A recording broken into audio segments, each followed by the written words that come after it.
धोबी का कुत्ता घर का ना घाट का, ये कहावत अंधभक्तों पे बिल्कुल सटीक बैठ रही है। बैठ तो उनके फाफा पे भी सही रही है, लेकिन अंधभक्तों पे ज्यादा।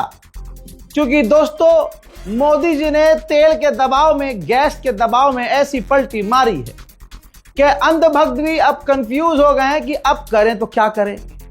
दोस्तों, पूरे 12 दिन की लड़ाई के बाद मोदी जी का पहला ट्वीट आता है और मोदी जी तब ईरान से बात करते हैं, ईरान के राष्ट्रपति पेजेशकियान से, जब यह लड़ाई चरम सीमा पर है और स्ट्रेट ऑफ हॉर्मूज को ईरान ने बंद कर दिया है, जिससे कोई भी टैंकर नहीं निकल पा रहा है चीन के अलावा।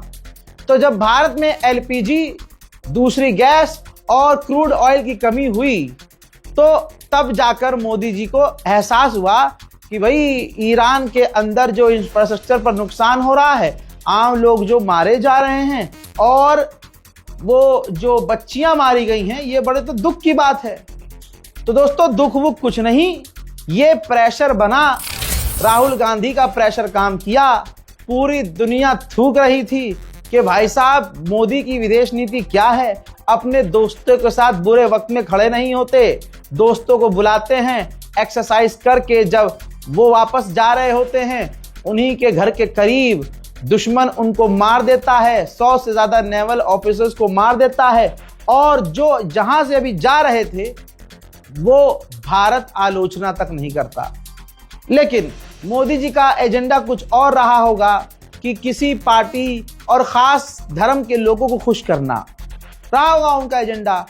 अब ऐसे में जब उन्होंने देखा कि अरे यार, मोदी जी ने ट्वीट भी नहीं किया, तो बड़े खुश हुए। अब चाहे गुड़गांव की कोई कुतिया हो या दिल्ली का कोई जानवर, तमाम जहरीले लोग मोदी जी कर रहे थे और खामनाई की मौत का मजाक उड़ा रहे थे। अब दोस्तों, इनको लग रहा था कि मोदी जी तो बिल्कुल पक्के हैं, आलोचना करेंगे ही नहीं, ईरान से बात भी नहीं करेंगे, हमने तो लेजर आई वाला विदेश मंत्री पाला है। पता क्या चला कि जैसे ही ईरान ने जरा सी गर्दन दबाई स्ट्रेट ऑफ हॉर्मूज की, सबसे पहले तड़पते हुए मोदी जी का ट्वीट पहुंच जाता है।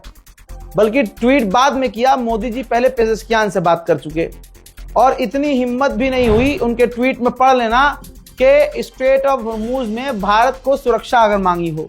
मोदी जी ने सुरक्षा मांगी ही नहीं।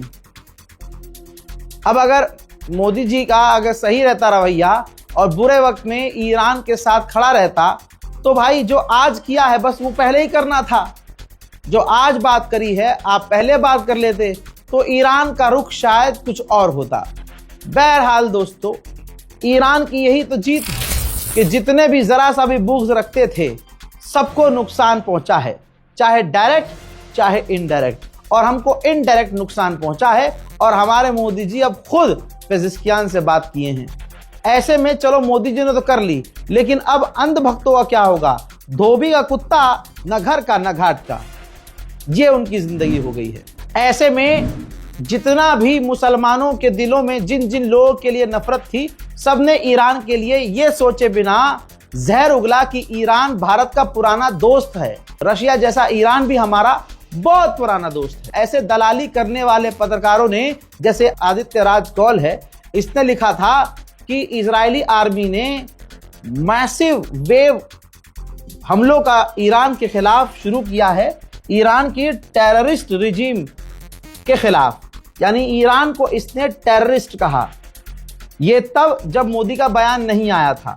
दोस्तों, ईरान की रिजीम को यह टेररिस्ट कह के संबोधित कर रहा था। अब सोचिए, जब मोदी जी ने बात कर ली है ईरान से, तो अब क्या कहेगा ये आतंकवादी पत्रकार। एनडीटीवी में ये पत्रकार है। अब आप एनडीटीवी को ये ट्वीट पर वीडियो को पोस्ट करके मेंशन कीजिएगा, और ईरान इन इंडिया जो एम्बेसी है उसको भी मेंशन कीजिएगा, ताकि वो नोट कर सके कि भारत में जो एनडीटीवी इंडिया है उसका जो हिंदूवादी पत्रकार है, वो आपकी चुनी हुई सरकार के सुप्रीम लीडर को आतंकवादी कह रहा है। इस पर अभी बाद में आएंगे। भारतीय विदेश मंत्रालय ने भी सीधा सीधा कहा है कि ईरान में जो 170-160 लड़कियां मारी गई हैं, ईरान से हमने बात करके गहरा दुख व्यक्त किया है। देखा दोस्तों, जरा सा तेल क्या बंद हुआ, मोदी सरकार ऐसे पलट गई। जो अंडुए बकरे लगे हुए थे दिन रात ईरान की बुराई करने में, सारा प्रोपेगेंडा थूक कर अब ये चाट रहे हैं। सुनिए। As far as the question of the school children you talked about is concerned, as I've said, we have issued several statements on the ongoing conflict. We have underlined the need for prioritizing the safety of all civilians. We regret the precious lives lost, and express our grief in that regard. अब आते हैं आदित्य राज कौल पर।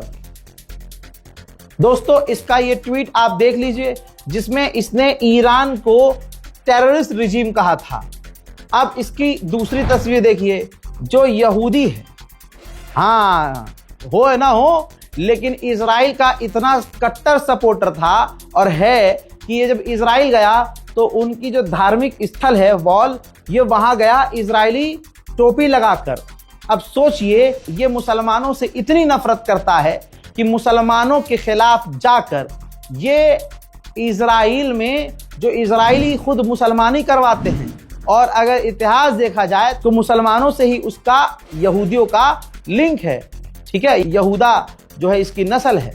ठीक, तो ये अच्छा, वो Israeli गौ माता का गोश्त खाते हैं, मुसलमानी वो करवाते हैं, लेकिन तमाम चीजों से इन्हें दिक्कत नहीं है इजराइल के, क्योंकि इजराइल मुसलमानों को मार रहा है।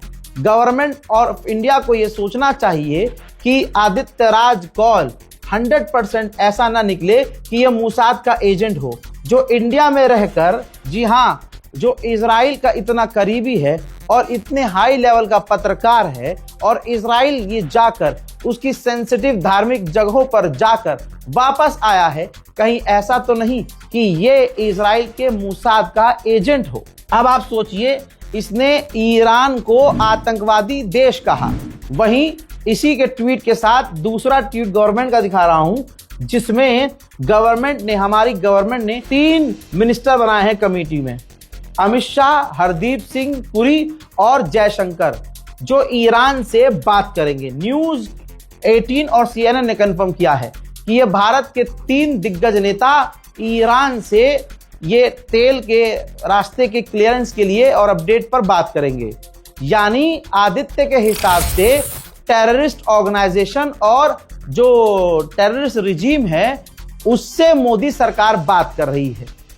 तो या तो क्लियर है कि ईरान टेररिस्ट नहीं है, ठीक, या फिर यह कहा जाएगा कि ईरान टेररिस्ट स्टेट से इंडियन गवर्नमेंट अब बात कर रही है। आदित्य राज कौल जैसे बहुत सारे हिंदू हैं जिन्होंने खुशी खुशी में जोश जोश में ईरान के खिलाफ जहर उगला और सोचा मोदी सरकार उनके साथ है, लेकिन एंड मूवमेंट पर मोदी सरकार पलट गई और अब अंधभक्त नंगे हो गए। अब ना ये घर के हैं ना घाट के हैं। मेरे दोस्तों, इस समाज की असलियत आप ये देखिए, घर में सिलेंडर नहीं है, घर में खाना नहीं है, जेब में पैसा नहीं है, हाथ में नौकरी नहीं है, माँ बाप का पेट ये पाल नहीं सकते, बीवी अगर आ भी गई है तो उसको संभाल नहीं सकते। पूरी दुनिया, खुद अमेरिकन डोनाल्ड ट्रंप का विरोध कर रहे हैं। अमेरिका के लोग सड़कों पर उतरकर डोनाल्ड ट्रंप के खिलाफ प्रदर्शन कर रहे हैं। अमेरिकी गवर्नमेंट और ऑफिशियल ने माना है कि हाँ, उनके हाथों से